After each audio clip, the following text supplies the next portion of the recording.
ایک پردے کے حوالے سے بھی بات ہے کہ رسول اللہ صلی اللہ علیہ وسلم جب آپ اس حجرے میں تدفین ہوئی اور آپ تشریف فرما ہوئے، پھر 2 سال کچھ ماہ حضرت صدیق اکبر رضی اللہ تعالیٰ وہ بھی ساتھ میں، ان کو بھی اذن مل گیا اور وہ بھی ساتھ میں ہیں،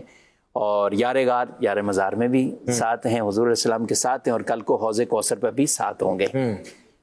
اب معاملہ ہوا حضرت عمر فاروق رضی اللہ تعالیٰ کو جب شہید کیا گیا تو اب زخمی تھے،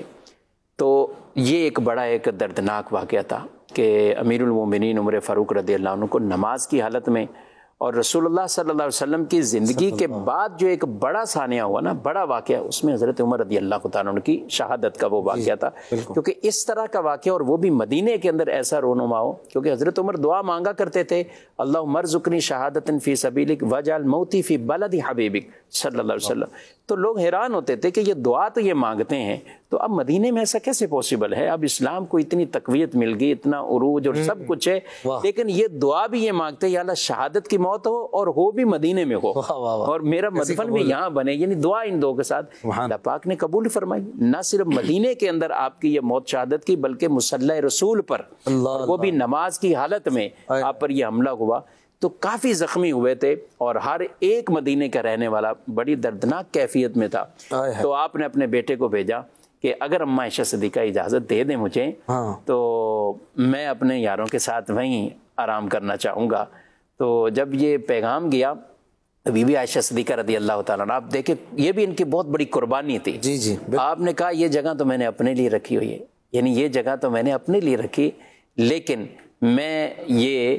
حضرت عمر فاروق رضی اللہ تعالیٰ عنہ کو دیتی ہوں، اور اثار کر دیا، گویا کہ ہم نے دے دی، کہ پیش کر دی، اور وہ کیفیات اس وقت ایسی تھی کہ انہوں نے یہ پیش کی تو آپ شہید ہوئے، آپ کا وہاں مدفن بنا، آپ بھی تدفین ہو گئے۔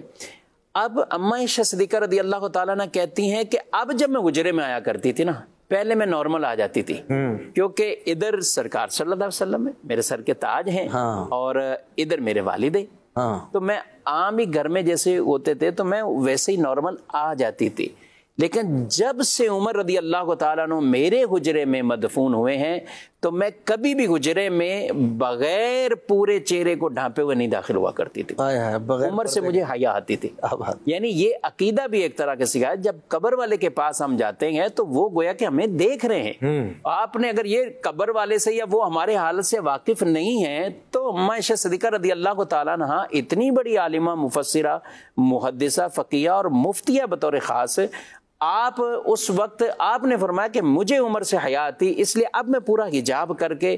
پھر ہی میں اس حجرے میں آتی ہوں۔ تو یہاں ایک پردے کے حوالے سے بھی کتنا ایک اہم ترین درس اماں عائشہ صدیقہ رضی اللہ تعالیٰ عنہ، جو کہ قبر والوں سے بھی یہ کہہ رہی ہیں، یعنی وہ ان سے مجھے حیا آتی تو اس لیے میں نے پورا حجاب۔ تو یہ بڑی سیکھنے کی بات ہے مدنی چینل کے تمام ناظرین، بطور خاص ہماری اور پھر آپ کا خواتین، آپ کا مدفن پھر جنت البقیع میں؟ جنت البقیع میں آپ کا